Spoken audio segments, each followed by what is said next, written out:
दोनों हो गए थे। दूसरा कहाँ है?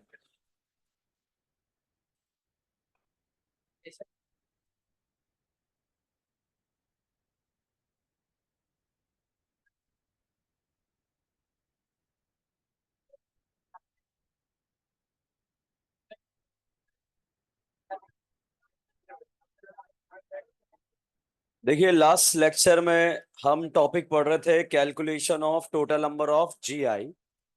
जीआई के टोटल नंबर ऑफ कैलकुलेशन कैसे करते हैं उसके बारे में हमने बात करी थी।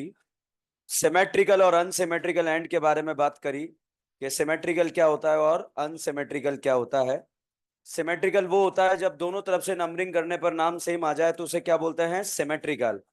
और अलग आ जाए तो उसे क्या बोलते हैं? अनसिमेट्रिकल। ओके, तो सिमेट्रिकल का भी एग्जाम्पल करा दिया था और अनसिमेट्रिकल का भी एग्जाम्पल करा दिया था, दोनों करवा दिए थे एग्जाम्पल। ओके, बताओ जीआई शो करने के लिए rotation absent, different group on the same atom lie in the same plane.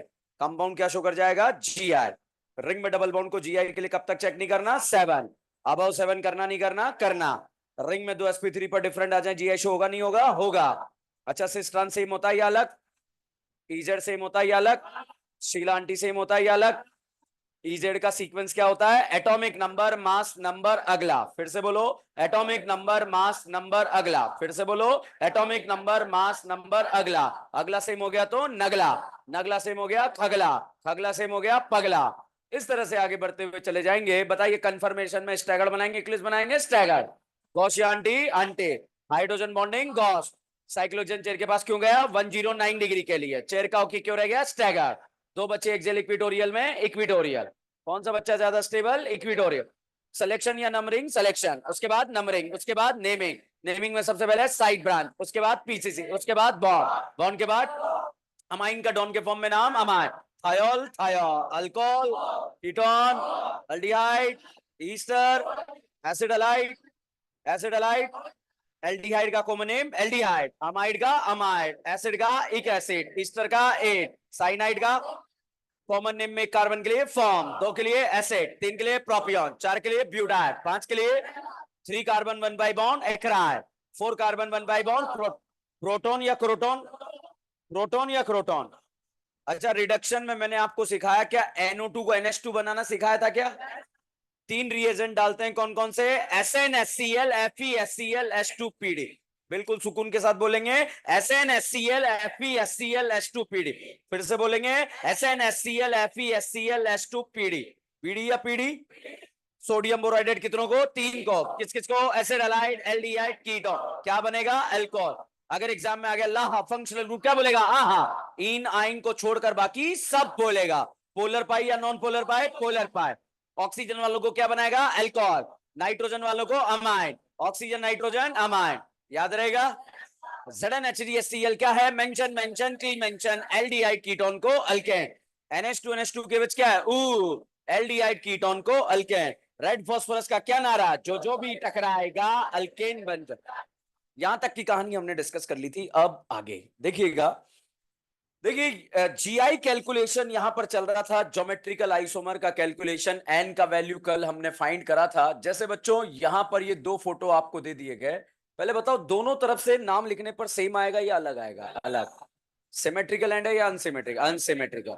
अच्छा, ये फोटो आपको बनाकर दे दिया। अब बताओ दोनों तरफ से नाम लिखने पर सेम आएगा या अलग आएगा?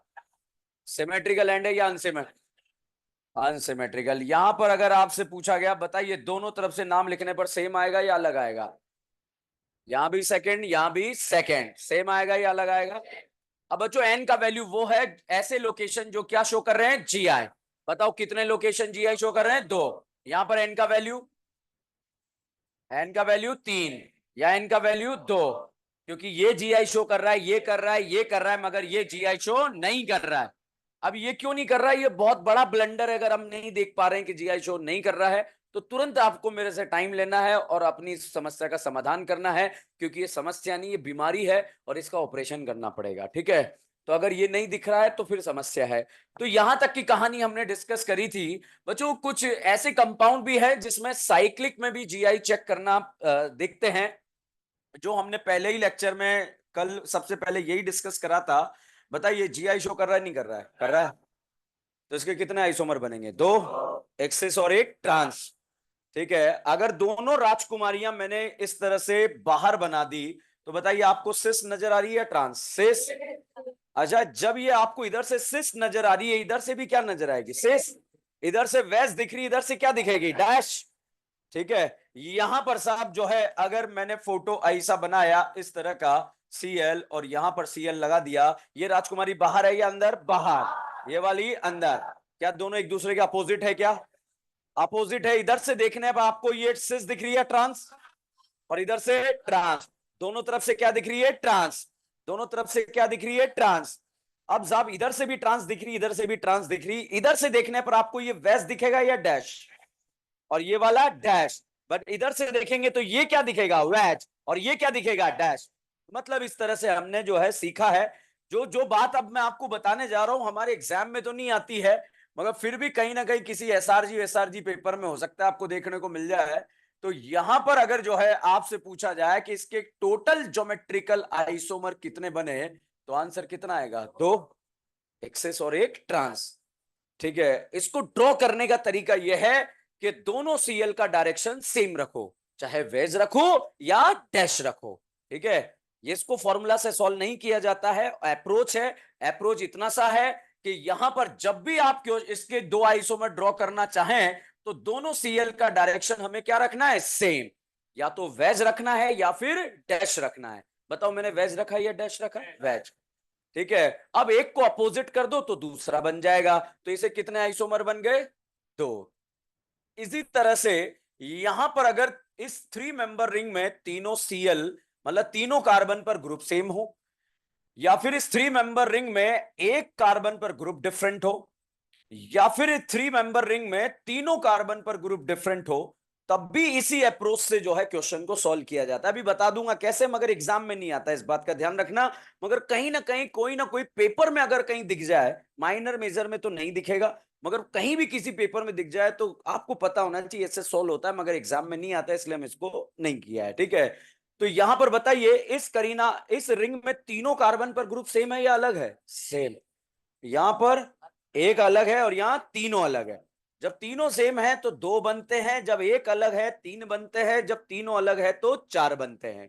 डायरेक्ट याद करने का तरीका है, जब तीनों सेम है तो कितने बनते हैं? दो। जब एक अलग आ जाए तो तीन, जब तीनों ही अलग आ जाए तो चार। ठीक है, अब इसका अप्रोच क्या है? अप्रोच वही है, यहां पर से मैं आपको सिखाता हूं। ये बताइए तीनों सीएल का डायरेक्शन मैंने सेम रखा या अपोजिट रखा? सेम। अब चाहे सेम में आप जो है इसको ऐसे रख दो या फिर ऐसे रख दो, बताओ दोनों सेम है या अलग है? सेम है। एक ही फोटोग्राफर ने दो एंगल से फोटो खींचे, एक आगे से और एक पीछे से। तो आगे से देखेगा तो उसे वैस दिखेगा, पीछे से देखेगा तो उसे डैश दिखेगा। नहीं आया? ठीक है, तो अप्रोच ये है। तो साहब यहां पर जो है हमने तीनों सीएल का डायरेक्शन एक ही रख दिया, कोई भी एक डायरेक्शन आप चूज कर लीजिए, या तो वैस चूज कर लें या डैश चूज कर लें। अब साहब यहां पर जो है ये सीएल डायरेक्शन रख दिया। अब मैं डिफरेंट बनाने की कोशिश करता हूं, कैसे बनेंगे वो देखिएगा। बताओ तीनों सीएल, तीनों राजकुमारियां आपकी तरफ आ रही है, आपसे दूर जा रही है? आ रही है या आ गई है? आ रही है। ठीक है, अब साहब अगर एक राजकुमारी की बात करें, क्या एक राजकुमारी आपसे दूर जा रही है? या नहीं जा रही है? तो ये दोनों राजकुमारियां क्या आपके करीब आ रही है या नहीं आ रही है? आ रही है। और ये वाली राजकुमारी आपसे दूर जा रही है। बताइए दोनों सेम है या अलग है? समझ में आया? यहाँ तीनों आपकी तरफ थी, मगर यहाँ दो आपकी तरफ थी और एक आपसे अपोजिट थी। या फिर आप ऐसा सोच सकते हैं, तीनों सीएल का डायरेक्शन सेम है, या दो सीएल का डायरेक्शन सेम है और एक का अपोजिट है। साहब यहां पर अगर आपने इसको ऐसा कर दिया, तो इसको देखकर बताओ, दो सीएल का डायरेक्शन सेम है या अपोजिट है? सेम है, मगर एक सीएल का डायरेक्शन अपोजिट है। यहां बताओ, दो सीएल का डायरेक्शन सेम है और एक सीएल का अपोजिट है, तो दोनों कैसे हो गए? सेम। तो साहब इसके कितने बन गए? दो। ऐसे ही अगर बच्चों यहां पर जो है बी आर होता, मतलब एक ग्रुप डिफरेंट होता। अब बताइए, यहां पर तीनों का डायरेक्शन आपकी तरफ है या नहीं है? है। अब इसमें अगर आपने बिहार ऐसे कर दिया, तो बताओ दोनों राजकुमारियां कहां आ रही है? आपकी तरफ, मगर बिहार कहां आ रहा है? अपोजिट। ठीक है। इसमें एक चेंजेस ये भी हो सकता है बिहार और सीएल आपकी तरफ आ रहा हो और दूसरा सीएल कहां जा रहा हो? अपोजिट। बताओ ये दोनों सेम है या अलग है? देखो डिफरेंस क्या है, यहां दो सीएल आपकी तरफ आ रहे हैं और बीआर अपोजिट जा रहा है, मगर यहां सीएल और बीआर आपकी तरफ आ रहे हैं और दूसरा सीएल अपोजिट जा रहा है। तो कितने बन गए? तीन। ऐसे इसके कितने बन जाएंगे? चार। अप्रोच यही है, मगर क्यों टाइम वेस्ट करना, फटाफट छाप लो। ये जरूर लिख लेना, ब्रैकेट में एग्जाम में नहीं आता है।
छाप लिया?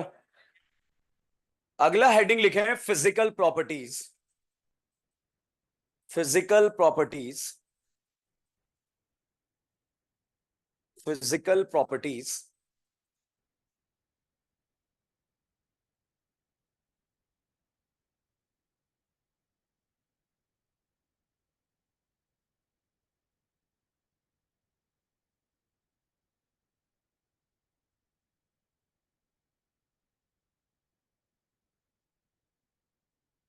देखो, अब जीआई का वो टॉपिक हम पढ़ रहे हैं जिसकी वजह से हमें जीआई पढ़ने का जरूरत पड़ा।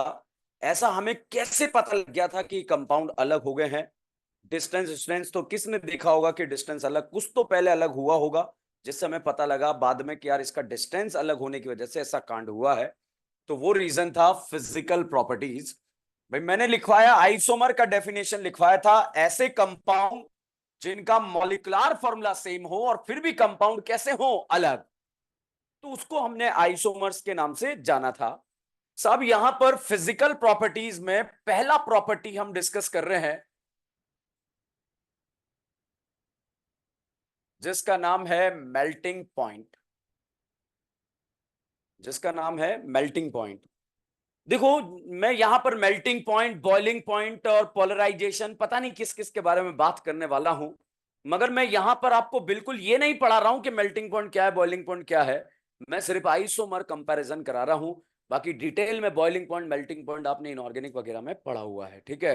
तो वो बिल्कुल हम यहां पर डिस्कस नहीं कर रहे हैं। आपने क्या पढ़ा कि जिसका भी मॉलिक्यूलर मास ज्यादा होता है उसका मेल्टिंग पॉइंट क्या होता है, ज्यादा। जैसे साहब मैंने यहां पर ये फोटो लिख दिया इस तरह से। अब कोई आपसे पूछे ये डबल बॉन्ड सिस है या ट्रांस है? सिस है। यहां पर जो है इसमें जो है ये सिस है या ट्रांस है? ओके, यहां पर 1 2 3 4 5 6 7 8 9 कितनी करीना है, 9। यहाँ कितनी है, 4। मॉलिक्यूलर मास ए का ज्यादा बी का? जिसका मॉलिक्यूलर मास ज्यादा उसका मेल्टिंग पॉइंट भी क्या होता है, ज्यादा। ये तो हमारी पुरानी कहानी है। मगर हम बात कर रहे हैं आइसोमर्स के बारे में, और आइसोमर्स के मॉलिक्यूलर फॉर्मूला क्या होते हैं, सेम।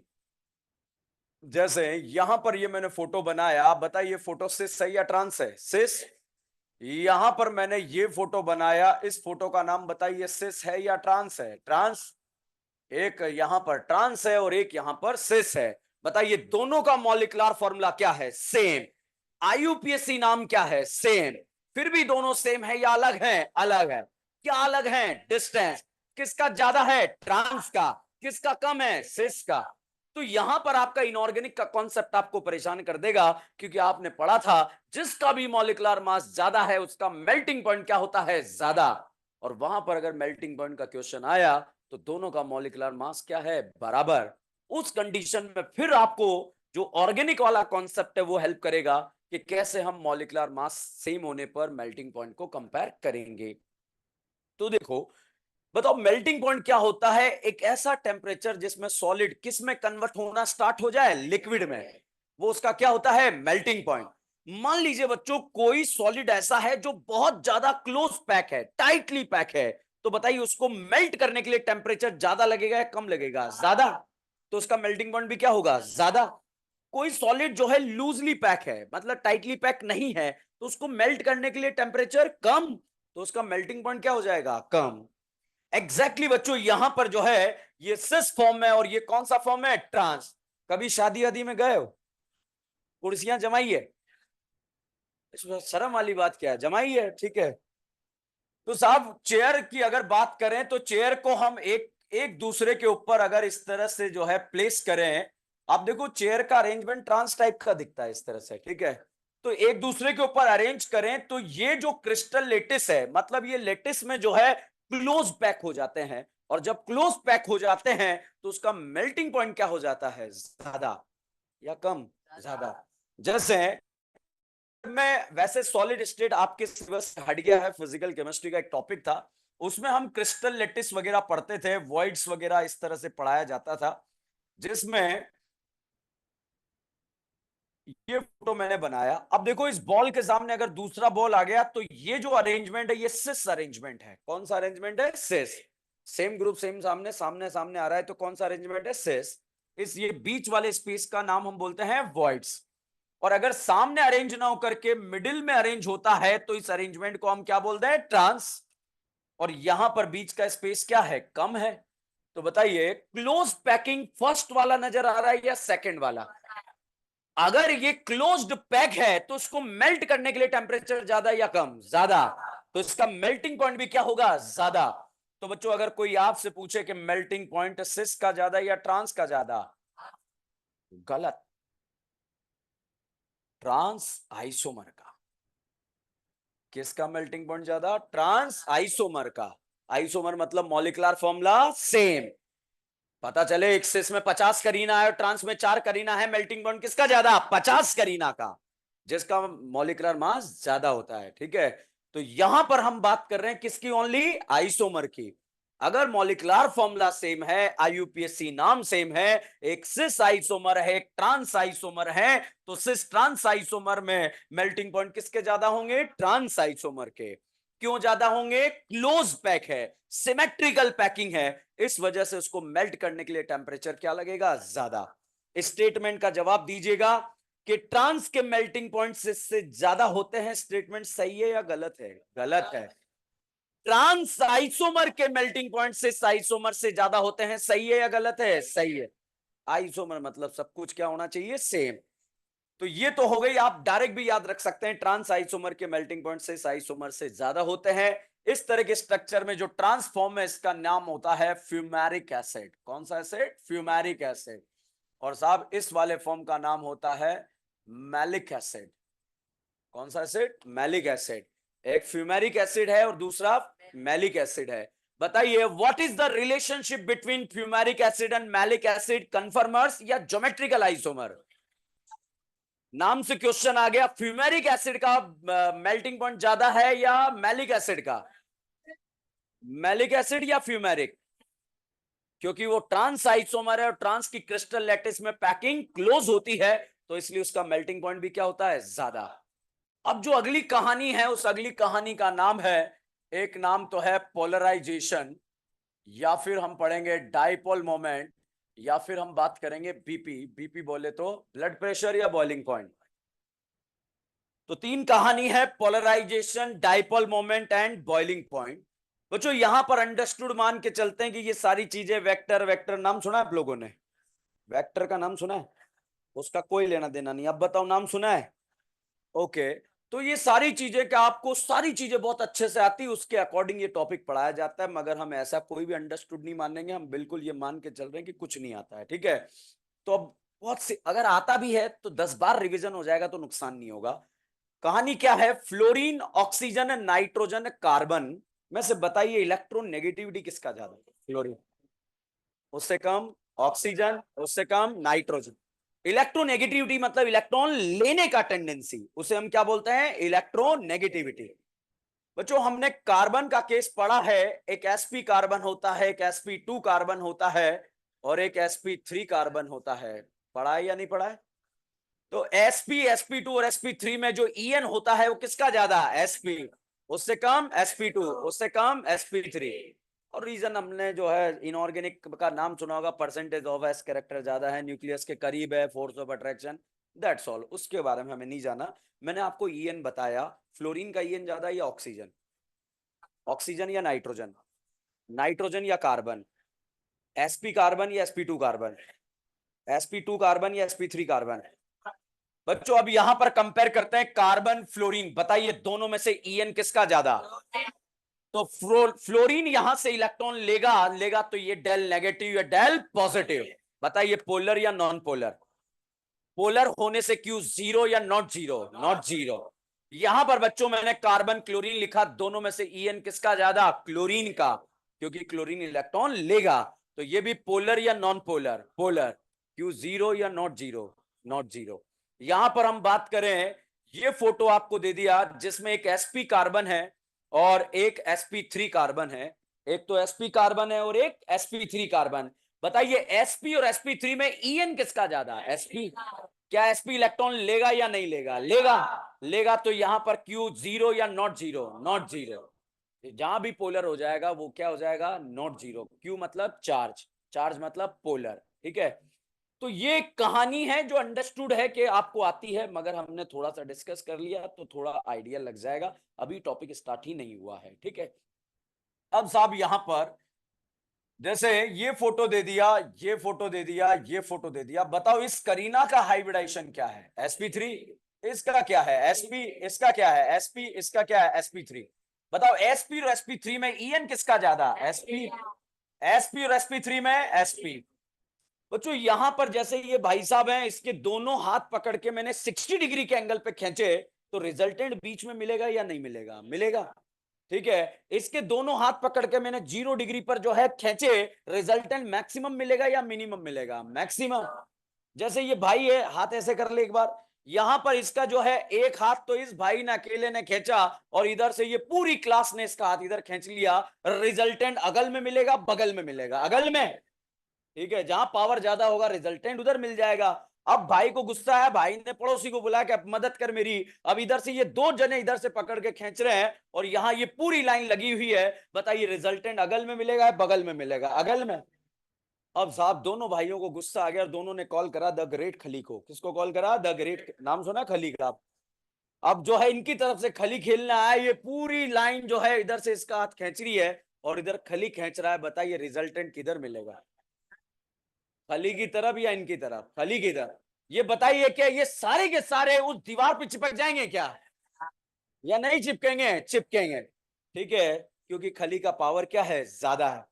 एग्जैक्टली यहां पर आप देखिएगा, यहां पर भी जो है इस साइड भी खली है, इस साइड भी खली है, इधर भी खली खींच रहा है, इधर भी खली खींच रहा है, दोनों का पावर बराबर या नॉट बराबर? बराबर। तो अगर दोनों तरफ ग्रुप सेम है और अपोजिट डायरेक्शन में खींच रहे हैं तो रिजल्टेंट क्या हो जाएगा? जीरो।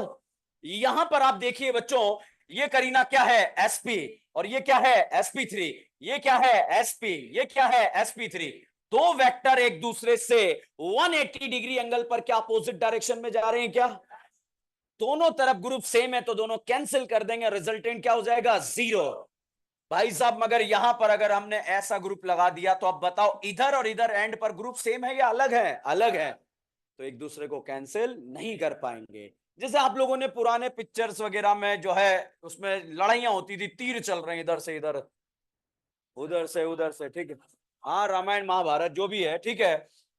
अब साहब यहां से तीर चल रहे हैं, इधर से तीर चल रहे हैं, दोनों तीर आपस में टकरा रहे हैं, डुक डुक डुक डुक डुक डुक, दोनों का पावर बराबर है, कैंसिल होके नीचे गिर जाते हैं। फिर उधर से आया डुक डुक डुक डुक डुक, दोनों का पावर बराबर है, कैंसिल होके गिर जाएंगे, ठीक है। अब साहब यहां पर से जो है एक इस टाइप का कुछ तूफानी टाइप का आता है, ठीक है। अब तूफानी टाइप का जैसे यहां से आया तो ये दोनों टकराए डुक डुक डुक। अब ये कंफर्म है ये पावरफुल है तो इसको निपटाएगा। अब जिसके पास भी जाना है उसको जाके किल है, ठीक है, वो कहीं भी घुस जाए जो है उसको जाके निपटाएगा, नहीं निपटाएगा? निपटाएगा। तो ये पावरफुल है या नहीं है? है। अच्छा, पूरे एपिसोड में 1000 2000 तीर चले हैं मगर पीछे 4 5 ही रखे थे, ठीक है, बाकी आ कहां से रहते ये पता ही नहीं चल रहा है, ठीक है। 1000 2000 चलने के बाद भी 2 4 बचे हैं और लेके आया भी 2 4 ही था, ये थोड़ा सा मिस्ट्री है। तो फाइनली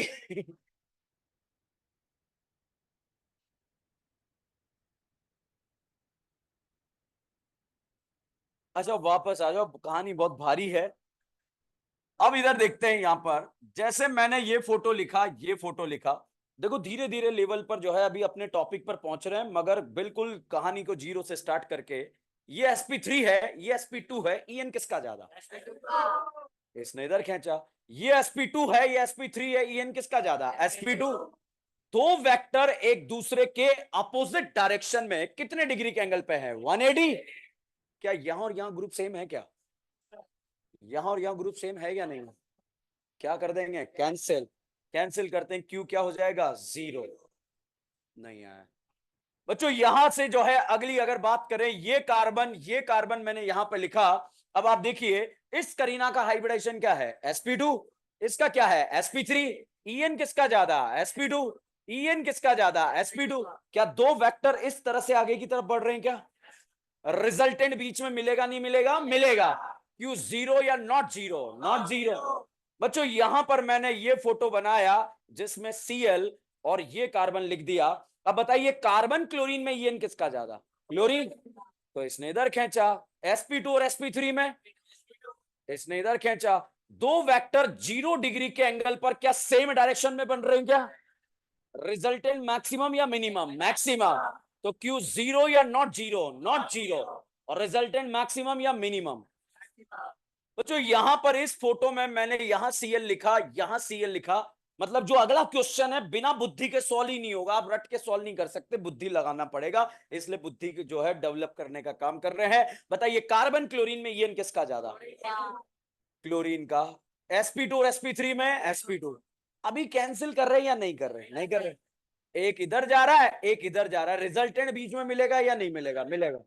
मगर क्यू जीरो या नॉट जीरो? अच्छा, क्यू मैक्सिमम 0 डिग्री पे मिलेगा या ये 60-90 पे मिलेगा? 0। क्लियर है? तो क्या क्यू का वैल्यू देखना आया या नहीं आया? मान लीजिए बच्चों, डाइपोल मोमेंट की बात करें तो डाइपोल मोमेंट होता है क्यू इंटू एल। किसी का क्यू का वैल्यू ज्यादा है तो डाइपोल का वैल्यू भी क्या होगा? ज्यादा।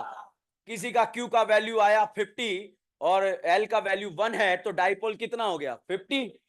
क्यू का वैल्यू अगर 98 आ गया तो बताइए डाइपोल का वैल्यू कितना आ गया? 98। तो क्यू का वैल्यू बढ़ेगा तो डाइपोल का वैल्यू भी क्या होगा? बढ़ेगा।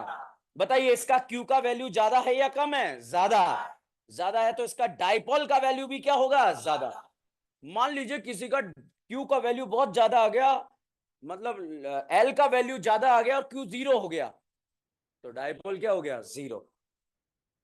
तो ये कुछ ऐसी बातें थी जो यहां पर हमें समझना जरूरी था। अच्छे से समझा। अब क्वेश्चन सॉल्व करने की तरफ आगे बढ़ते हैं। हम बात कर रहे हैं polarisation, dipole moment and boiling point. बच्चों यहां पर हम आइसोमर्स का कंपैरिजन कर रहे हैं तो यहां पर आपको एक सिस आइसोमर गिवन है एंड दूसरा यहां पर सिस की जगह ट्रांस आइसोमर गिवन है। दोनों का मॉलिक्यूलर फॉर्मूला सेम है, आईयूपीएसी नाम सेम है, फिर भी दोनों सेम नहीं है। एक सिस है और एक ट्रांस है और इसमें डिस्टेंस का डिफरेंस आ जाता है। बताइए किसका डिस्टेंस आता है? किसका डिस्टेंस ज्यादा है? ट्रांस का। किसका कम है? सिस का। सब यहां पर अगर हम बात करें क्यू के वैल्यू के बारे में तो क्यू का वैल्यू जो है पोलराइजेशन मतलब ईएन का डिफरेंस देखना है। बताओ sp2 और sp3 में ईएन किसका ज्यादा? sp2। sp2 और sp3। sp2। क्या दो वेक्टर एक दूसरे के अपोजिट डायरेक्शन में जा रहे हैं क्या? यहां और यहां ग्रुप सेम है या अलग है? तो कैंसिल करेगा या नहीं करेगा? करेगा। करेगा तो यहां क्यू क्या हो गया? 0। और जिसका क्यू का वैल्यू 0 है उसका डाइपोल का वैल्यू भी क्या हो गया? 0।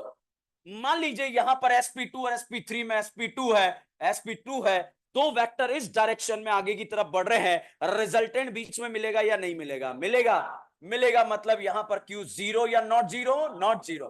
तो बताइए बच्चों ए और बी में से क्यू का वैल्यू ए का ज्यादा या बी का? तो भाई साहब ए का क्यू का वैल्यू ज्यादा है। जिसका क्यू का वैल्यू ज्यादा है उसका डाइपोल मोमेंट भी क्या होता है? ज्यादा।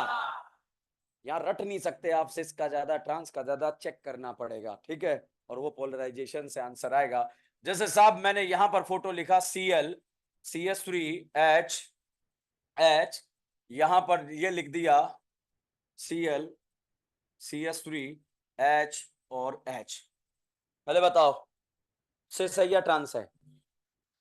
हैं? वो वाला हाइड्रोजन, हाइड्रोजन भी अपोजिट आ जाए तब भी क्या बोलते हैं? ट्रांस। और सेम आ जाते हैं तो क्या बोलते हैं? सिस। बच्चों यहां पर हम बात करें कार्बन क्लोरीन में ईएन किसका ज्यादा? क्लोरीन। sp2 और sp3 में sp2। दो वेक्टर कितने डिग्री के एंगल पर आगे बढ़ रहे हैं? 0 डिग्री। रिजल्टेंट मैक्सिमम या मिनिमम? मैक्सिमम। तो यहां पर Q नॉट 0 और साथ में मैक्सिमम या मिनिमम? मैक्सिमम। यहां पर कार्बन क्लोरीन में क्लोरीन का और sp2 में sp3 में किसका ज्यादा? sp2 का। दो वेक्टर इस तरह से आगे बढ़ रहे हैं, रिजल्टेंट कहीं बीच में मिलेगा। यहां पर भी Q 0 या नॉट 0? नॉट 0। मगर दोनों में से Q का वैल्यू ए का ज्यादा बी का? तो ए का क्यू का वैल्यू ज्यादा है। जिसका क्यू का वैल्यू ज्यादा उसका डाइपोल मोमेंट भी क्या होगा? ज्यादा। कहानी क्लियर है? और बच्चों जिसका डाइपोल मोमेंट ज्यादा होता है उसी का बॉइलिंग पॉइंट ज्यादा होता है, because dipole moment directly proportional to boiling point.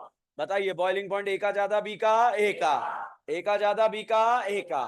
बच्चों बॉइलिंग पॉइंट क्या होता है? जैसे हम बात करें कोई भी लिक्विड है, अगर इस लिक्विड का एक भी ड्रॉप वेपर में कन्वर्ट हो जाए तो उसी समय उसका हम क्या काउंट कर लेते हैं? Boiling point. ऐसा ही सुना होगा आप लोगों ने या कुछ और सुना है? तो अगर एक भी ड्रॉप वेपर में कन्वर्ट हो जाए तो आप उसका क्या काउंट कर लेंगे? Boiling point. जैसे मान लीजिए पानी है, ये बेचारा अपना जीवन जी रहा, किसी से कोई लेना देना नहीं था, आराम से अपनी जो है शांत जीवन जी रहा था। किसी भाई का दिमाग खराब हुआ, उस भाई ने इसको भट्टी पे चढ़ा दिया, ठीक है, और इसके आग लगा दी। तो यहां पर जैसे ही भाई ने इसको भट्टी पे चढ़ाया, आग लगाई, तो यहां पर हलचल पैदा होगी या नहीं होगी? इनको लगेगा कि कुछ तो कांड हो रहा है या नहीं हो रहा है? हो रहा है। तो साहब यहां पर जैसे कांड हो रहा है तो यहां पर हलचल बढ़ने लगेगी, क्योंकि यहां पर टेम्परेचर बढ़ रहा है या कम हो रहा है, बढ़ रहा है। जैसे ही इन्हें पता लगेगा कि साहब यहां पर जो है हलचल तेज हो रही है, क्या ये यहां से भागना चाहेंगे क्या, और भाग कर किस में कन्वर्ट होना चाहेंगे, वेपर में। तो साहब यहां से जो है ये सब एक दूसरे को धक्का मार रहे हैं, धक्का मार के आगे बढ़कर जो है यहाँ वेपर फॉर्म में कन्वर्ट होना चाह रहे हैं। उसी कंडीशन को आप इसे क्या बोल देते हैं, बॉइलिंग पॉइंट। तो जैसे ही इसको जलाया था, बेचारा पानी जो है अपना जीवन जी रहा था, मगर यहाँ पर जैसे ही आग लगाई ये एक दूसरे को भागने लगे, और भाग इस तरह से रहे हैं, एक दूसरे को धक्का मार रहे हैं, बोल रहे हैं कि मन जाने दे, मन जाने दे, मन जाने दे। क्यों जाने दे, मारे आग लगी है, आग लगी है, आग लगी है। आग लगी या नहीं लगी है, लगी है। और इसी कंडीशन को आप इसको क्या बोल देते हैं, बॉइलिंग पॉइंट। बच्चों कंक्लूड कर रहे हैं ज्योमेट्रिकल आइसोमर्स के बारे में, यहां तक की कहानी हमने खत्म कर ली, ऑलमोस्ट खत्म हो गया। बताइए जीआई शो करने के लिए rotation absent, different group on the same atom lie in the ring में डबल बॉन्ड। जीआई कब तक शो नहीं करेगा, 7। अबव 7 करेगा नहीं करेगा, करेगा। अच्छा अगर आपसे पूछा जाए सिस ट्रांस सेम होता है या अलग, इजेड सेम होता है या अलग, शीला आंटी सेम या अलग, क्या अलग है, डिस्टेंस। किसका ज्यादा है, किसका कम है। अच्छा सेम ग्रुप सेम साइड सिस बोलेंगे या ट्रांस, ये सिस है या ट्रांस, ये ये ये ये ये ये ये ये ट्रांस ट्रांस सेम है या अलग है, सिस और सिस, ट्रांस और ट्रांस। अच्छा ज्योमेट्रिकल आइसोमर का कैलकुलेशन करना आता है क्या। अच्छा ट्रांस का मेल्टिंग पॉइंट ज्यादा होता है या सिस का, गलत, ट्रांस आइसोमर का। किसका मेल्टिंग पॉइंट ज्यादा होगा, ट्रांस आइसोमर का। और यहां पर बॉइलिंग पॉइंट और डाइपोल के लिए वेक्टर का डायरेक्शन देखना पड़ेगा, ठीक है। बच्चों हमने कहानी को यहीं से स्टार्ट करा था पहले लेक्चर में, दोनों का मॉलिक्यूलर फॉर्मूला सेम, आईयूपीएसी नाम सेम, फिर भी दोनों सेम थे या अलग थे, अलग थे। क्या अलग था, डिस्टेंस। बताइए डिस्टेंस किसका ज्यादा हुआ, L2 का या ट्रांस का। तो डिस्टेंस अलग होने से ज्योमेट्री चेंज हुआ, और ज्योमेट्री चेंज होने से साहब इनके फिजिकल प्रॉपर्टीज चेंज हो गए। बताइए ट्रांस और सिस आइसोमर में से boiling point melting point A का ज्यादा है या बी का ज्यादा, बी का, क्योंकि क्रिस्टल लैटिस में ये क्लोज पैक होता है। और यहां पर अगर बीपी के बारे में बात करें, सॉरी डाइपोल के बारे में बात करें, तो डाइपोल तो ये दोनों एक दूसरे को क्या कर देंगे, कैंसिल। तो बताइए डाइपोल ए का ज्यादा या बी का, ए का। और जिसका डाइपोल मोमेंट ज्यादा उसका बॉइलिंग पॉइंट भी क्या होगा, ज्यादा। कहानी क्लियर है बच्चों। यहां पर सेम ग्रुप सेम साइड है, इसे क्या बोलते हैं, सिस। अपोजिट साइड क्या बोलते हैं, ट्रांस। यहां पर अगर हम स्टेबिलिटी की बात करें, तो दुनिया में दो तरह के ग्रुप होते हैं, एक तो हल्की और एक बल्की। बल्की बल्की के बीच में लगने वाले रिपल्शन का नाम है स्टेरिक रिपल्शन। क्या ये बल्की बल्की ग्रुप एक दूसरे के पास है क्या, क्या ये बल्की बल्की एक दूसरे से दूर है क्या, क्या इन दोनों के बीच में थोड़ा थोड़ा स्टेरिक लगेगा, और यहां पर स्टेरिक नहीं लगेगा। तो स्टेरिक लगने से ये क्या हो जाएगा, अनस्टेबल। तो बताइए सिस ज्यादा स्टेबल होता है या ट्रांस, गलत, ट्रांस आइसोमर। तो यहां पर trans isomer is more stable than cis isomer. कहानी क्लियर है। इस कंक्लूजन के लिए ही पूरा टॉपिक 2-3 दिन पढ़ा हमने, क्योंकि दोनों के बॉइलिंग पॉइंट सेम नहीं थे, दोनों के मेल्टिंग पॉइंट सेम नहीं थे, दोनों के डाइपोल मोमेंट सेम नहीं थे। फिर हमने पता लगाया कि यार ऐसा क्या हो गया कि दोनों के मेल्टिंग पॉइंट सेम नहीं है, क्योंकि हम तो इनऑर्गेनिक में पढ़ के आए हैं मॉलिक्यूलर मास वगैरह से। तो फिर पता लगा दोनों का मॉलिक्यूलर मास क्या था, सेम, तो मेल्टिंग पॉइंट भी क्या होना चाहिए, सेम, मगर नहीं निकला। फिर बाद में डिस्टेंस से ज्योमेट्री चेंज हुआ, ज्योमेट्री चेंज होने से क्रिस्टल लैटिस में जो है पैकिंग चेंज हुआ, उस वजह से कंक्लूजन आया। क्या ये कहानी समझ में आया, ज्योमेट्रिकल समाप्त। 10 मिनट आपके पास है, 10 मिनट के अंदर आपको बोर्ड को छापना है, 10 मिनट से ज्यादा टाइम नहीं मिलेगा। टाइमिंग 2:42 है, अगले 10 मिनट 3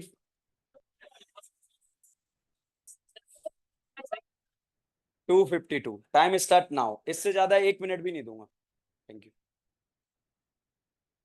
अब एक बार आप छाप लो, जो डाउट है वो पूछ डिस्कस कर लेंगे, सारा डाउट है सारा दोबारा डिस्कस कर लो।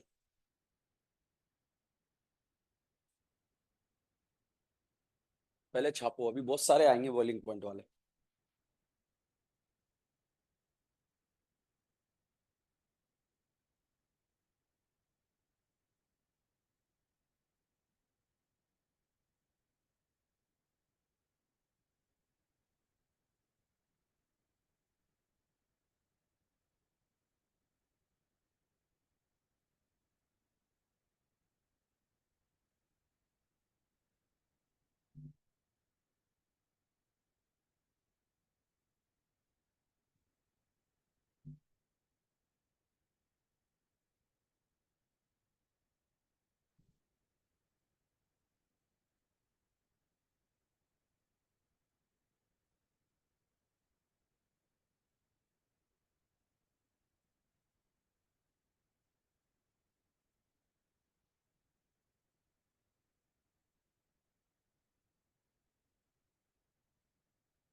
जाता है आप लोगों को? एलन डिजिटल पे अपडेट हो जाता होगा ना? आज का अपडेट नहीं हुआ? किस किस को पता था कि हो गया अपडेट? ये मोबाइल देखते रहते हैं बार बार, ठीक है।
बात नहीं करें।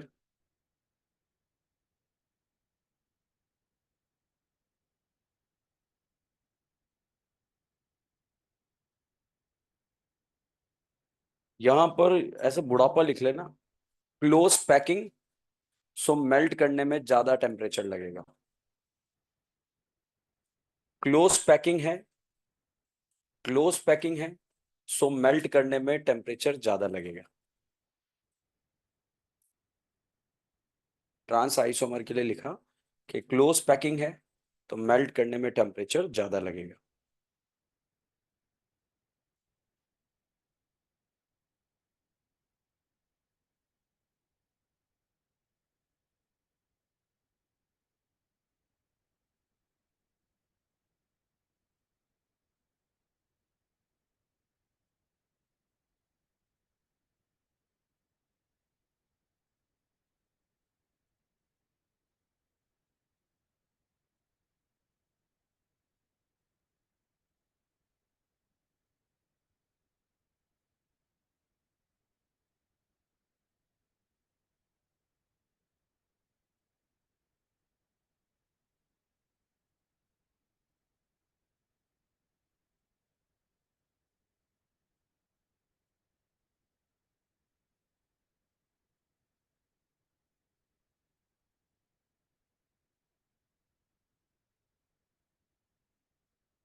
2:49 हो गए हैं।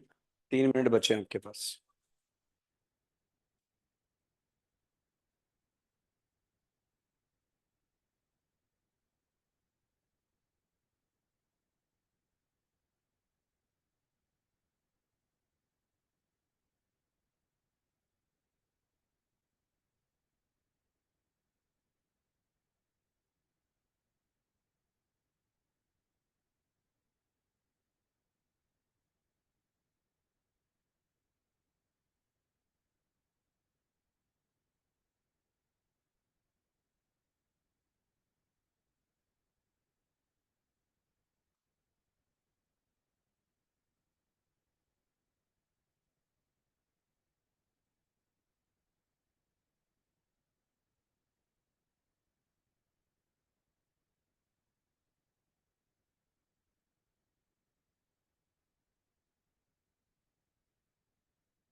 डन भाई डन।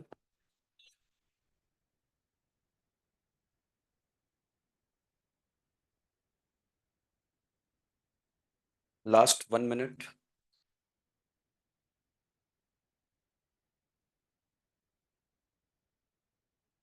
यहां से यहां तक में कोई डाउट है?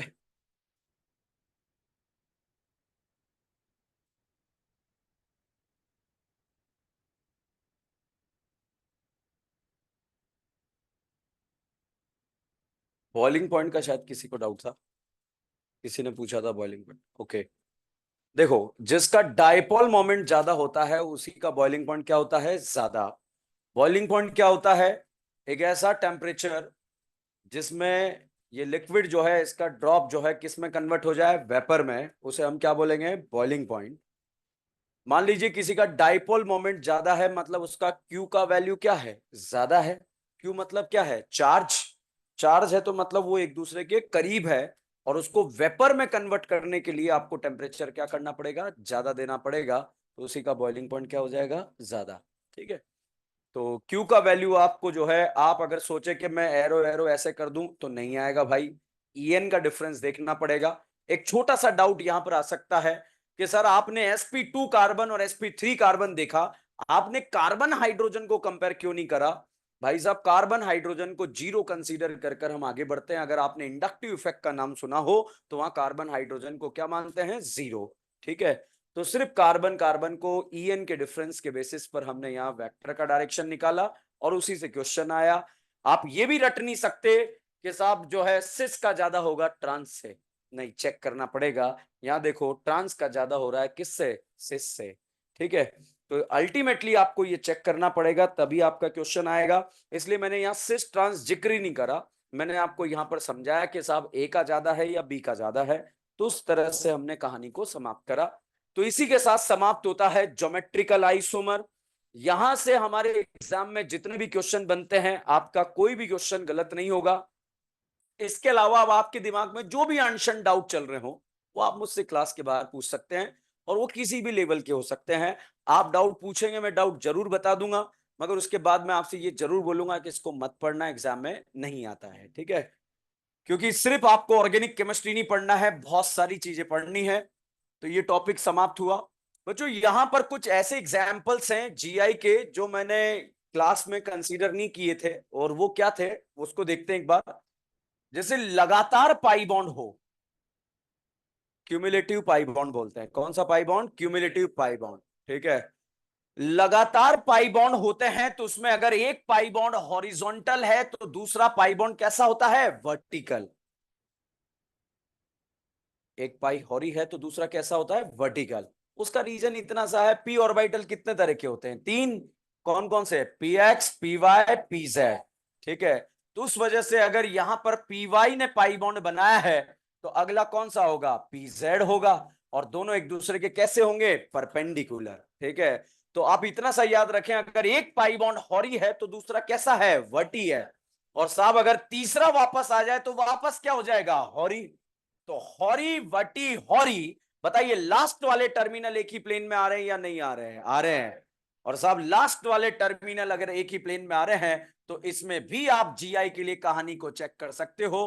कैसे चेक कर सकते हैं? यहां और यहां इसको पूरा एक लोकेशन मानेंगे। इन दोनों के अलोंग रोटेशन क्या मानेंगे? Absent. Different group on the same atom and lie in the same plane. Same plane आपको हॉरी वटी हॉरी वाले कॉन्सेप्ट से नजर आएगा। अगर एक हॉरिजॉन्टल है तो दूसरा कैसा है? वर्टिकल। तीसरा कैसा है? हॉरिजॉन्टल। तो लास्ट वाले एक ही प्लेन में आ जाएंगे, और प्लेन में आने की वजह से ये कंपाउंड क्या शो कर जाएगा? जीआई। क्वेश्चन आता है, सर ये हॉरी वटी हॉरी कब सोचना होता है? जब लगातार पाई बॉन्ड हो, लगातार रिंग हो, या लगातार रिंग और पाई हो, तब आपको क्या सोचना होता है? हॉरी वटी। जैसे यहां पर मैंने फोटो बनाया, इस फोटो में अगर आपसे पूछा जाए ये लगातार पाई है या लगातार रिंग है? ओके। यहां पर मैंने ये फोटो बनाया, इस फोटो में बताइए क्या यहां पे लगातार पाई रिंग पाई आ रहा है क्या? तो यहां भी क्या सोचना है? हॉरी वर्टी। तो अब बताइए, ये कैसा है? हॉरी। ये कैसा? वर्टी। ये कैसा? हॉरी। क्या लास्ट वाले टर्मिनल एक ही प्लेन में आ रहे हैं? आ रहे हैं तो साहब अगर यहां पर आपने डिफरेंट ग्रुप लगा दिए और यहां डिफरेंट ग्रुप लगा दिए तो ये भी क्या शो कर जाएगा, जीआई। जीआई बोले तो ज्योमेट्रिकल आइसोमरिज्म, ठीक है। यहां पर बच्चों मैंने एक लल्ला लोन पेयर लिख दिया, यहां पर ओएच लिख दिया, यहां लोन पेयर लिख दिया, यहां ओएच लिख दिया। बताइए ये हॉरी है तो ये क्या है, वर्टी। ये क्या है, हॉरी। क्या लास्ट वाले टर्मिनल एक ही प्लेन में आ रहे हैं या नहीं आ रहे हैं, आ रहे हैं। तो ये भी क्या शो कर जाएगा, जीआई। जीआई बोले तो ज्योमेट्रिकल आइसोमरिज्म, ठीक है। तो ये एग्जाम्पल मैंने क्लास में सिलेबस के दौरान जब मैं आपको सेम जो हमारे एग्जाम में आता है उसको पढ़ा रहा था, उस समय मैंने स्किप कर दी है, क्योंकि अब एनसी नीट का पैटर्न चेंज हो चुका है तो हमें उसके अकॉर्डिंग पढ़ना पड़ेगा। इस वजह से ये मैंने लास्ट में लिखा दिए। किसी भी कहीं भी आपको कोई पेपर में दिख जाए, कहीं कोई एसआरजी के पेपर में दिख जाए, अगर आप एसआरजी में हैं तो वहां ऐसे क्वेश्चन आपको देखने को मिल सकते हैं। बाकी नीट एग्जाम मेजर टेस्ट में इस तरह के क्वेश्चन, इवन कॉमन टेस्ट में भी ऐसे क्वेश्चन आपको देखने को नहीं मिलेंगे। मगर आप ध्यान रखना, जब लगातार पाई बॉन्ड होगा तो एक क्या है, हॉरी, दूसरा वर्टी, तीसरा हॉरी। अब अगर ये समझ में आया तो इसका जवाब दे दो, क्या ये कंपाउंड आपकी आंखों के सामने जीआई शो करने की गुस्ताखी करेगा।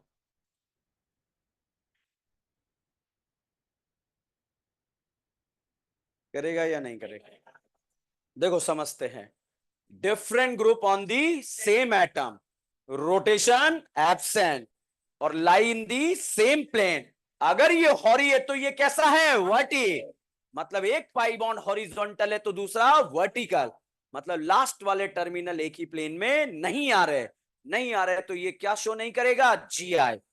तो यहां पर जो है यूं समझिए कि अगर ये वाले बॉन्ड इस तरह से हैं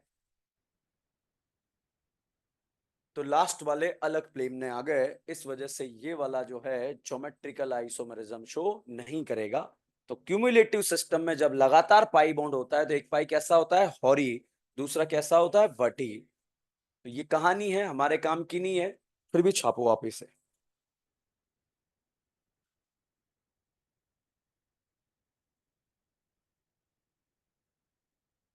देख ये बल्कि बल्कि ग्रुप एक दूसरे के पास है, स्टेरिक रिपल्शन लगेगा, और ट्रांस में ये दूर है तो स्टेरिक कम हो गया, इसलिए ज्यादा स्टेबल।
अगला हेडिंग लिख लें, ऑप्टिकल आइसोमेरिज्म। ऑप्टिकल आइसोमेरिज्म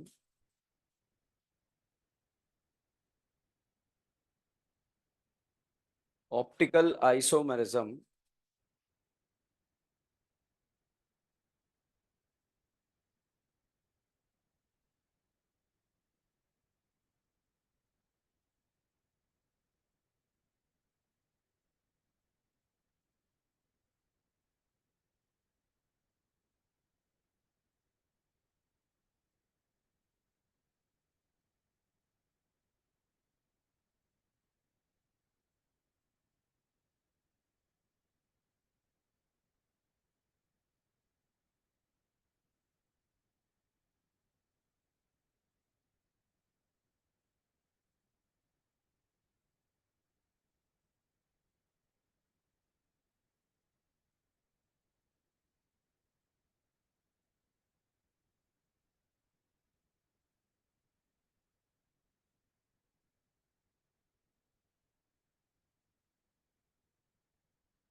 लिख दिया।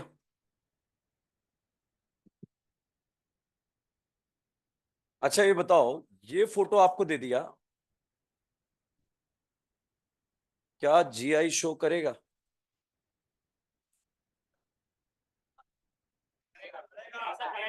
करेगा नहीं करेगा? हॉरी बटी हॉरी, क्या लास्ट वाले टर्मिनल एक ही प्लेन में है? तो ये डिफरेंट ग्रुप, ये डिफरेंट ग्रुप, जीआई शो करेगा। अच्छा अब बताइए जीआई शो करेगा या नहीं करेगा? क्यों, ये दोनों अलग नहीं है या नहीं है? अच्छा अब बताइए जीआई शो करेगा या नहीं करेगा? हैं? पक्का? सोच लो। क्यों नहीं करेगा? लास्ट वाले टर्मिनल सेम प्लेन में नहीं है। पक्का? ओ या अब वो अंग्रेजी में ही जवाब देगा, देखना।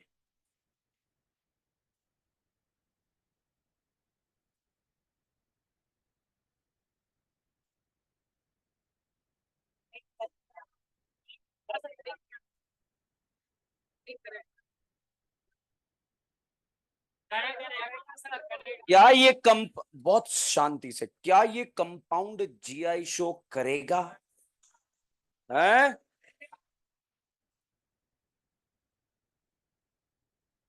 हॉरी बटी, पहले बताओ लास्ट वाले टर्मिनल सेम प्लेन में नहीं है, तो ये वाला लोकेशन तो जीआई शो नहीं करेगा। रिंग देखिए, क्या रिंग में दो sp3 कार्बन पर डिफरेंट ग्रुप आ रहे हैं? तो रिंग जीआई शो करेगा। ओवरऑल कंपाउंड जीआई शो, समझ गए? चलो, यहां पर डिफरेंट है, यहां पर डिफरेंट ग्रुप है, अब हवा में सॉल्व करते हैं। ये ग्रुप डिफरेंट है, हॉरी वटी करेगा नहीं करेगा? है?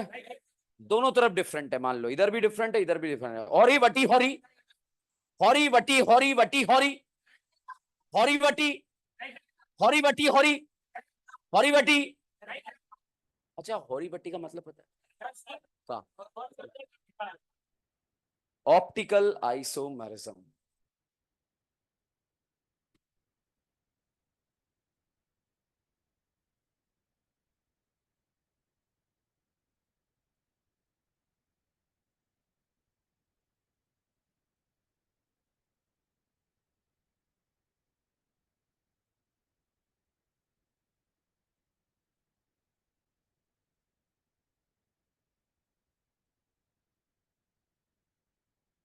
अच्छा बायोलॉजी के अंदर आप लोगों का बायोमोलिक्यूल कंप्लीट हो गया क्या? चालू भी नहीं हुआ है? 11th में तो हो गया है ना?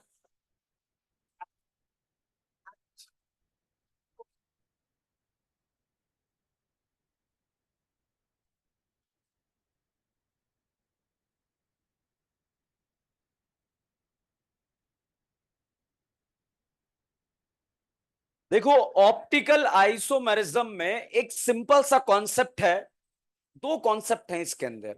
अगर ये दोनों कॉन्सेप्ट में थोड़ा भी कंफ्यूजन रहता है तो पूरा ऑप्टिकल आइसोमर बर्बाद होता है, पूरा ऑप्टिकल बर्बाद होता है। और अगर ये दो कॉन्सेप्ट क्लियर होते हैं तो कुछ याद ही नहीं करना पड़ता, दो कॉन्सेप्ट के बलबूते सारा ऑप्टिकल आइसोमरिज्म समाप्त हो जाता है। ठीक है, नाम है चैप्टर टॉपिक का ऑप्टिकल आइसोमरिज्म। क्रिस्टल क्लियर बात है, कहीं ना कहीं रिलेशन लाइट से होगा। किससे होगा? लाइट से। नाम सुना है लाइट का? मैंने आपको तीन तरह के प्रोजेक्शन बताए हैं, एक है न्यूमान, एक है सोहर्स और एक है फिशर। कुत्ते का बच्चा याद रहेगा बच्चों। साइड पोज क्या है? सोहर। साइड पोज क्या है? सोहर। Front pose Newman. पक्का? बच्चों यहां पर मैंने ये फोटो लिखा इस तरह से, बताइए ये कौन सा प्रोजेक्शन बना रहा हूं मैं? Pneuma. Front carbon represented by dot, back carbon represented by circle. और साहब यहां पर ये फोटो बनाया, इसका नाम होता है टार्ट्रिक एसिड। क्या नाम होता है? Tartaric acid.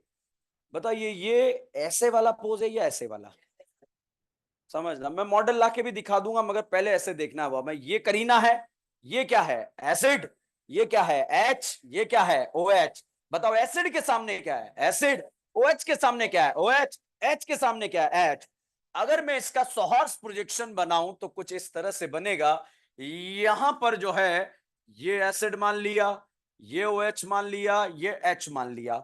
अब इसी को देखकर बताओ एसिड के सामने क्या आ रहा है? एसिड। अच्छा अब बताइए OH के सामने क्या है? इसको देखकर बताओ OH के सामने क्या है? OH। अच्छा ये बताओ H के सामने क्या है? H। तो ये H के सामने क्या आ गया? H। ये कौन सा प्रोजेक्शन है? सोहर्स। ये क्या है? न्यूमान। और ये सोहर्स। मतलब ये न्यूमान और ये सोहर्स। ये carbon, acid, OH, H। Acid के सामने एसिड, OH के सामने OH, H के सामने H। बच्चों यहां पर अगर इसी वाले भाई साहब को, ये क्या था? न्यूमान। ये वाला क्या था? न्यूमान। ये इधर आते सोर्स हो गया है। ये बताओ ये क्या है? ये क्या है?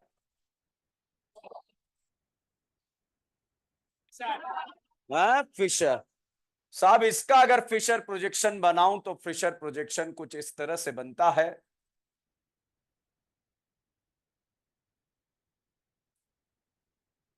एसिड के सामने क्या है? एसिड। OH के सामने OH, H के सामने H।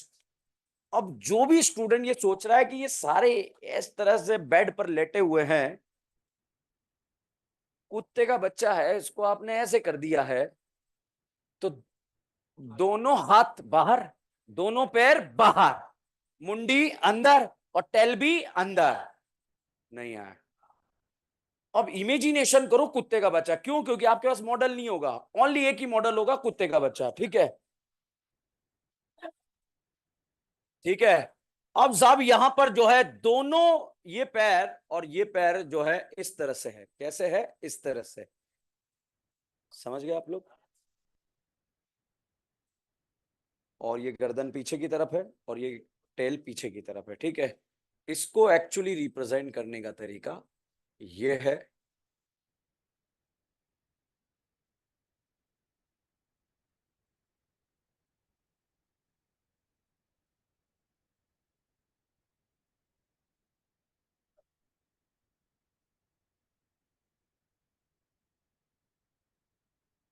मतलब ये चारों जो है कैसे आ रहे हैं? आगे।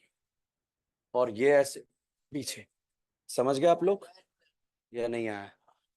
बट अगर आप इसको ये सोच के बैठेंगे तो, क्योंकि बात 3D की चलेगी ऑप्टिकल में बहुत खतरनाक वाली, आपका क्वेश्चन गलत हो जाएगा। सर ये ऐसे ऐसे ऐसे। ये कौन सा प्रोजेक्शन है? ह्यूमन। ये शॉर्ट, ये फिशर। एक फोटो बना रहा हूं, उसको आपको खुद से बनाना है। बनाइए। हाँ ये बनाओ। ये न्यूमान, हॉर्स। बात नहीं करेंगे।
किया ये।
डन। देखिए इसका सोहर्स बना रहे हैं, ठीक है। ये कार्बन है, ये रहा, जिस पर एक तो CH3 अटैच है, एक OH अटैच है और एक H अटैच है। अब इसी के अकॉर्डिंग दूसरा अटैचमेंट हमें यहां पर करना है। ये बैक कार्बन है। बताओ CH3 के सामने क्या अटैच है? CH3। OH के सामने क्या आ रहा है? H या OH? H आ गया। OH, इस H के सामने क्या आ रहा है? OH। ऐसा ही किया है। यहां पर इसको फिशर में कन्वर्ट कर रहे हैं, तो कहीं भी एक तरफ CH3, कहीं भी एक तरफ OH और कहीं भी एक तरफ H लगा लिया। अब बताओ OH के सामने क्या है? H। इस H के सामने क्या है? OH। और ये CH3। इसको आप ऐसे इमेजिनेशन करके रखें।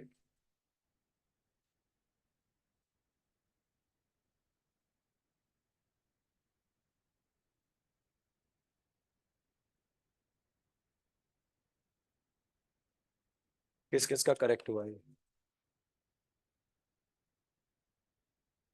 ठीक है। जिससे नहीं हुआ है कर लोगे ऐसा क्वेश्चन। ओके। ये जस्ट एक इमेजिनेशन है। यूं समझिए कि तीन पापी थे। एक का नाम था न्यूमान, एक का नाम था फिशर, एक का नाम था सोहर्स। तीनों ने जो है अलग अलग एंगल से फोटो लिए। जब फ्रंट पोज लिया तो नाम न्यूमान, साइड पोज लिया सोहर्स, और ऐसा पोज फिशर। ठीक है। अब अगर ये इमेजिनेशन है तो आप देखना बहुत टफ से टफ क्वेश्चन आपको समझ में आ जाएगा। कभी कोई दिमाग में फंस भी रहा होगा कोई क्वेश्चन, तो कुत्ते का बच्चा इमेजिनेशन आपको समझ में आ जाएगा, ऐसे ऐसे ऐसे। ठीक है, छाप लिया ये।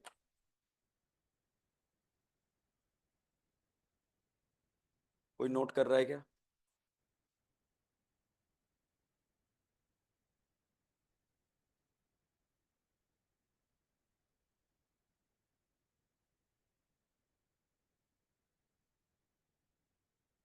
देखो, ऑप्टिकल आइसोमेरिज्म नाम का टॉपिक हम पढ़ने जा रहे हैं। कहीं ना कहीं रिलेशन लाइट से है। किससे है? लाइट से। तो चलिए कनेक्ट करते हैं टॉपिक को। मान लीजिए यहां पर जो है हमने ये एक लाइट जला दी, और इस लाइट को हमने नाम दे दिया कैंडल लाइट। कौन सा लाइट? Candle light. गए हो कभी कैंडल लाइट डिनर पे? अरे बेटा, घर पे जब लाइट चली जाती है, अंधेरे में मोमबत्ती जला के जो खाना खाते हैं, उस खाने का नाम क्या है? Candle light. नहीं खाया है? अब साहब जो कैंडल लाइट है, अब थोड़ा सा फिजिक्स से कनेक्ट करते हैं। कैंडल लाइट की अगर बात करें तो इसमें लाइट के ऑसिलेशन सभी डायरेक्शन में होते हैं। फिजिक्स में एक वर्ड पढ़ा होगा आपने, ऑसिलेशन। ठीक है। लाइट के ऑसिलेशन सभी डायरेक्शन में, ऐसे ऐसे ऐसे ऐसे ऐसे सब डायरेक्शन में होते हैं।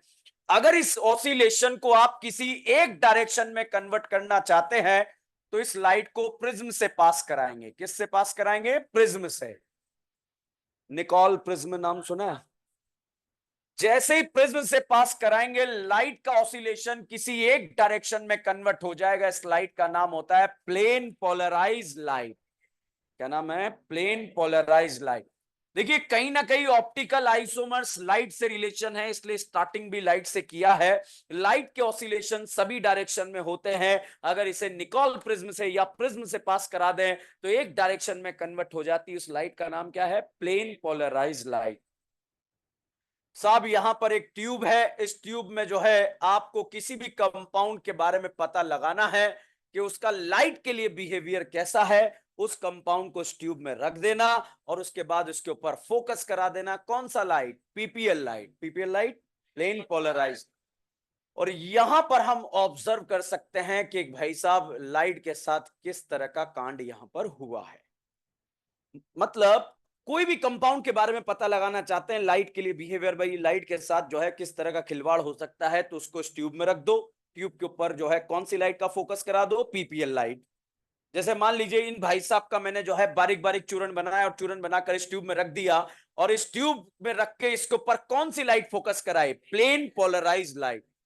जैसे ही प्लेन पोलराइज लाइट यहां पर फोकस कराई, पूरी क्लास यहां पर निगाहें गड़ाकर बैठी थी कि भाई ने जो है लाइट के साथ क्या किया। ठीक है, तो यहां पर जैसे लाइट इसके ऊपर उसके पास से गुजरी गुजरी तो साहब यहां पर जो है बाहर हमने देखा कि लाइट जैसी थी वैसी की वैसी बाहर आ गई। मतलब लाइट ना क्लॉक घूमी ना एंटी क्लॉक घूमी। पूरी क्लास खुश हो गई कि भाई कैसा निकला? Optically inactive. कैसा निकला? Optically inactive. और साहब पूरी क्लास जो है तांडव मचाने लगी, सर हमारा भी पाउडर बनाइए, हमारा भी चूरन बनाइए और जो है चेक कीजिए। तो यहां पर से इन भाई साहब का हमने जो है बारीक बारीक पाउडर बनाया बेबी जॉनसन टाइप का, और इसके ऊपर जो है इसके ऊपर कौन सा लाइट फोकस करा है? Plane polarise light. पूरी क्लास यहां पर इंतजार कर रही है कि भाई ने लाइट के साथ क्या किया। तो साहब यहां पर जैसे पीपीएल लाइट इसके पाउडर के ऊपर फोकस कराया, भाई बिल्कुल प्रयास कर रहा है लाइट को क्लॉक घुमा दे, एंटी क्लॉक घुमा दे, बिल्कुल कोशिश कर रहा था। मगर यहां पर लाइट जैसी थी वैसी की वैसी आ गई। भाई भी कैसा निकला? Optically inactive. अब सब में जो है एक दूसरे में कंपटीशन चालू हो गया। सर मैं ये भाई बोल रहा sir please sir I am the first. ठीक है, तो भाई के ऊपर जो है यहां पर हमने बारीक बारीक चूरन पाउडर मिक्स करके जो है इसका बनाया, और इसके ऊपर कौन सी लाइट का फोकस कराया? Plane polarise light. तो जैसे ही यहां पर लाइट फोकस करी, पूरी क्लास यहां पर निगाहें गड़ा कर बैठी थी, और पूरी क्लास ने देखा कि भाई ने जो है लाइट को थीटा एंगल से घुमा डाला। कौन से एंगल से? थीटा एंगल से। पूरी क्लास वाले शॉक्ड हो गए। ओ नो, ये कैसा निकला? Optically active. अब साहब लाइट क्लोज भी घूम सकती है और लाइट एंटी क्लॉक भी घूम सकती है, कहीं भी घूम जाए आप इसे क्या बोलेंगे? Optically active. तो फिर डाउट आता है, क्या सर हमारे एग्जाम में क्वेश्चन आया कि कौन ऑप्टिकली एक्टिव है कौन इनएक्टिव है, तो क्या हम जो है ऐसे क्वेश्चन का बारीक बारीक चूर्ण बनाकर ट्यूब में रखकर चेक करेंगे? नहीं, उसके लिए ही थ्योरेटिकल अप्रोच हम पढ़ेंगे कि जो सिमेट्रिकल कंपाउंड होते हैं वो कैसे होते हैं? Optically inactive. और जो अनसिमेट्रिकल कंपाउंड होते हैं वो कैसे होते हैं? Optically active. जब लाइट क्लॉक घूमती है तो इसे डेक्स्ट्रो रोटेटरी प्लस डी के नाम से भी जानते हैं, और एंटी क्लॉक घूमती है तो माइनस एल के नाम से भी जानते हैं। माइक का कुछ प्रॉब्लम हो रहा है क्या? लैग तो नहीं कर रहा है? ओके। तो साहब यहां पर जो है सिमेट्रिकल जो है कौन है, अनसिमेट्रिकल कौन है, उसके लिए थ्योरेटिकल बात हम यहां पर करेंगे और टॉपिक को आगे बढ़ाएंगे। पहले बताओ क्या ऑप्टिकल आइसोमर्स का एक दिमाग में इमेज बना या नहीं बना? लाइट का अगर नेट रोटेशन क्लॉक मिल जाए या एंटी क्लॉक मिल जाए उसे क्या बोलेंगे? Optically active. तो जितने भी अनसिमेट्रिकल कंपाउंड हैं उन अनसिमेट्रिकल कंपाउंड को क्या बोलेंगे? Optically active. अब चाहे वो क्लॉक घूमे या एंटी क्लॉक, बट जो सिमेट्रिकल कंपाउंड होंगे वो कैसे होंगे? Optically active inactive. क्लियर है? इसको छापो, कोशिश करना एक ही लाइन में आ जाएगी।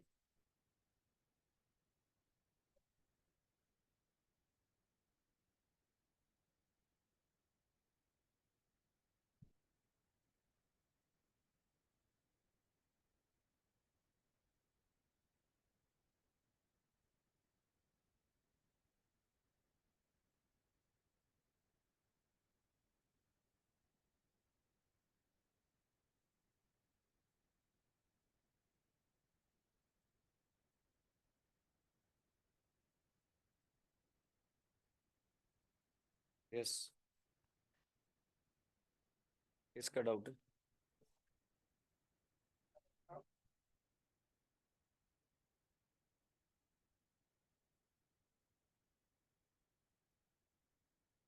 Nicole prism.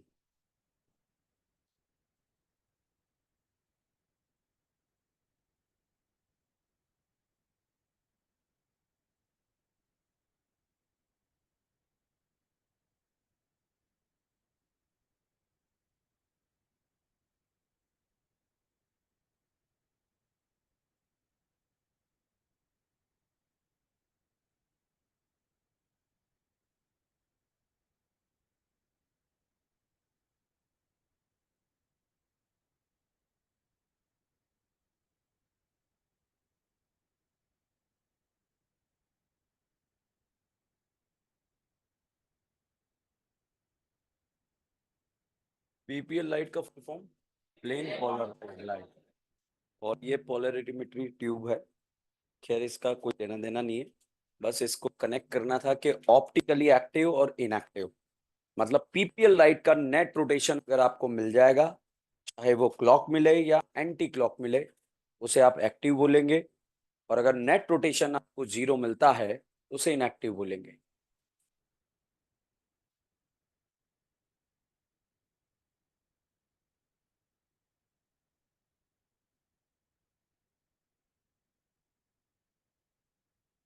देखो कल वाला जो लेक्चर रहेगा ऑप्टिकल आइसोमर्स का, वो बिल्कुल 3D 4D वाली बातें चलेगी यहाँ पर। और लास्ट में जो है मैं इसको मतलब कंक्लूड करके बिल्कुल डायरेक्ट याद कर लेंगे, कोई 3D सोचने का जरूरत नहीं पड़ेगा। तो अगर कल का क्लास आपका छूटा तो बहुत बड़ी समस्या हो जाएगी, पूरा ऑप्टिकल आइसोमरिज्म कुछ समझ नहीं आएगा, इसलिए कल का क्लास नहीं छोड़ना है, ठीक है। और रिमेनिंग नेक्स्ट क्लास, और कल हमारा फर्स्ट ही क्लास है, फोर्थ क्लास नहीं, फर्स्ट ही क्लास है, ठीक है। चलिए, थैंक यू।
हाँ जी, गुड आफ्टरनून।